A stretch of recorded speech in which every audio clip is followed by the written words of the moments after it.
Now, this is being done to acclimate the public so they don't panic when troops take over the city hall, the county, the state. This is high treason. And Obama has taken all these new powers that Bush claimed and has expanded them day one. And suddenly the left that was against it isn't saying a thing. So that's part of the preparation. Guardsmen to conduct urban training at Arcadia in April. This is going on, scaled back now. It says in this article, going door to door, asking if they can search homes looking for weapons. And they practice raiding the local gun shop. And this is for domestic operations. Lieutenant Colonel, I really appreciate you coming on such short notice, sir. My pleasure. Thanks for the invitation. You bet. I saw this article out of the Daily Times Herald in Carroll, Iowa. Have you seen that? I sure have. And it's telling us about an urban warfare drill to be held in several towns. Can you tell us about that? Sure. It's actually a planned training event to provide our soldiers with greater proficiency at what we call cordon and search, which is a mission that, just for a little background, we've deployed nearly 13,000 members of the Iowa National Guard in the global war on terror. And the vast majority of those have been in Iraq and Afghanistan. And one of the missions that they perform in Iraq and Afghanistan on multiple occasions is cordon and search, where basically you are trying to get to an area, cordon it off to make sure everything's safe, and then actually search for caches of weapons or other kinds of contraband which could harm American forces and other like Fallujah, forces. What we saw in Correct. Fallujah. Mm-hmm. Correct. Exactly. So because of where we're located in Iowa, there are no active duty bases in Iowa, so we kind of have to create our own urban training environments. So the plan on this particular training event was to actually use a small town of about 450 people. The town has actually kind of adopted the unit, which is called Company A, 1st Battalion, 168th Infantry, and they were more than willing to participate in the exercise.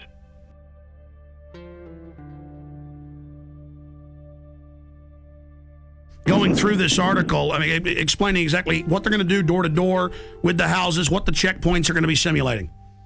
Sure. When you're talking about cordon and search operations, you've got several different rings of security that you've got to provide in a particular area.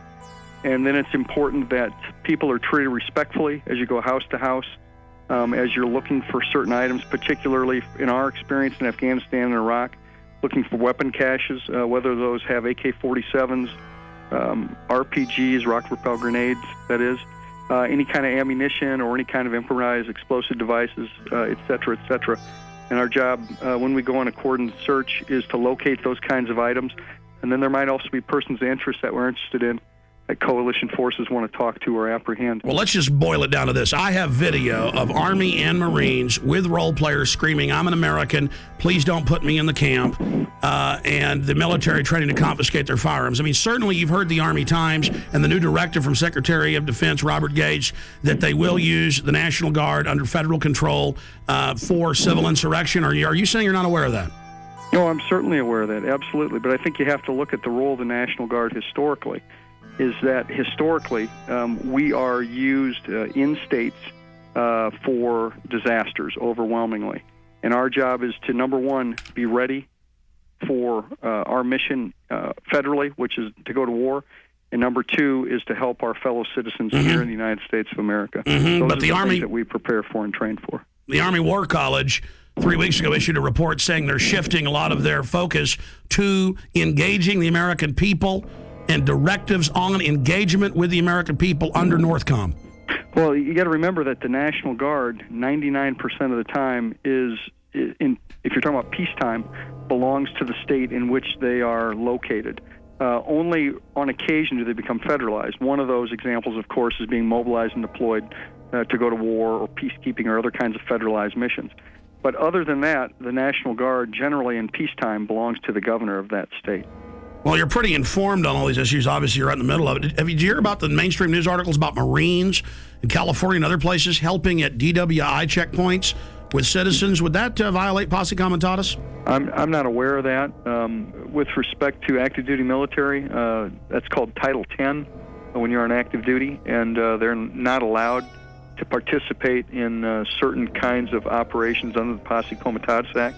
Does that sound like freedom to you all over the country to have the National Guard at big events like at the Kentucky Derby and the Super Bowl searching bags? Well, I think if you're talking about keeping Americans safe, it's our job to do whatever we can to help them with that.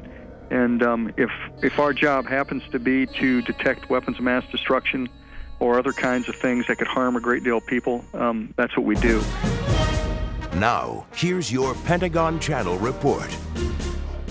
The Kentucky National Guard was part of the massive security force required for this weekend's Kentucky Derby. Officials say that 360 Guard members were on hand at Churchill Downs to help support law enforcement efforts for the first leg of horse racing's Triple Crown. Now, the troops took care of crowd and traffic control, provided 3 choppers and crews for aviation support. Officials at the track said that more than 150,000 fans turned out for the race. Police only had to make 44 arrests. International media, government staffers, and protesters. Thousands of them, all waiting for the G20 summit to begin. World leaders arriving in Pittsburgh for the G20 summit are finding a city on lockdown and already hit by violence. By order of the City of Pittsburgh Chief Police, I hereby declare this to be an unlawful assembly. I order all those assembled to immediately disperse. The G20 basically represent the largest nations which participate in the Western banking cartel, which I feel is behind a lot of the pain, anguish, and misery that exists in our world today. They would like to come up with one central bank for the world to replace the dollar standard, and also have international regulation, a massive expansion of the WTO regulations into the financial markets. You must leave the immediate vicinity. If you remain in this immediate vicinity, you will be in violation of the Pennsylvania Crimes Code, no matter what your purpose is. It's hard that it's setting up as like a us versus them when we're all in the same class. We're in it together, and they're protecting the interests of the world's billionaires. Anytime I've been on a march or anytime I've been arrested, it has been peaceful on our side. It's the state are the ones that cause the violence. You must leave. If you do not disperse, you may be arrested and or subject to other police action. Other police action may include actual physical removal, the use of riot control agents and or less lethal munitions. Ladies and gentlemen, this is breaking news. Do you know why my crew is not live with us right now, why they were out of contact? They are under sustained LRAD sound cannon attack. They rolled these out at tea parties in California and other places. First time I saw them was 2004 in New York. They have the National Guard engaging American citizens right now with deadly acoustic weapons that damage the middle ear. This is happening right now in Pittsburgh, Pennsylvania, while the G20 in mainstream news is getting rid of the dollar, bringing in world government against everybody right now. Listen, this is such a police state there that they tried to talk to the military and talk to a spokesman last night. Defense Link put a press release out, and they said, no, we're not going to talk to you, get out of here. Then they got their license number, had the police pose as Alamo rental car people from the county there, Allegheny County in Pennsylvania. They called them and said, your car's got no brakes, bring it in. And they said, well, we're in the cordon at G20, we're news reporters, we can't get out till tomorrow. And they said, well, that's fine, because I'm a police officer with the Army and FBI, and you've all been put on terror list, and your life's over, boy, and we know you're a terrorist, and you were sneaking around the military base and ran. All lies. Thank you very much. Okay, so I just went over. They're going to have a guy come out and talk to us, or they said they'll get us a number to contact. I think he said the PAO. This is probably him right here. Every 30 seconds, saying disperse, disperse. We've got them. Let's go to live now. Here they are from Pittsburgh. G20 under attack. Yeah, we're on 33rd and Liberty, and we just passed they had the street blocked off, and they were using the sonic weapon on us. They were using it to broadcast, and then they would ramp up the signal for a brief second to let them know that they could, blow some eardrums out. It got pretty loud. I hereby declare this to be an unlawful assembly. I order all other police action to include actual physical removal, the use of riot control. Everybody dispersed, though, when that started happening. The largest group, went through an alleyway. They're driving right past me right now. Get them on tape. With the guns. They had 2 of them. They were using them to broadcast messages in Spanish and English. That's the engine right now. You can hear it passing me. And there's a guy sitting on top. The police I'm seeing now are in full riot gear. Are they the police, though, wearing the National Guard bottoms? It looks like Border Patrol. I've seen Border Patrol here, too. They have the dark green Border Patrol uniforms. So federal police in the middle of Pennsylvania. I find it very ironic that it's happening on Liberty Avenue. Very ironic. Burmis, I want to be clear about this. They were shooting you guys with this. Douglas was saying it was hurting. What was this like? The decibel level was very, very high. One moment I was covering the front of the protest.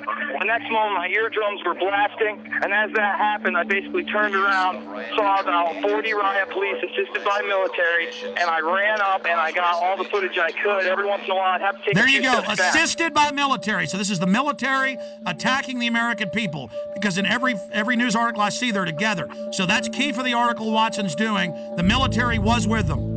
Yeah, absolutely. I mean, they were in military fatigues. SWAT is also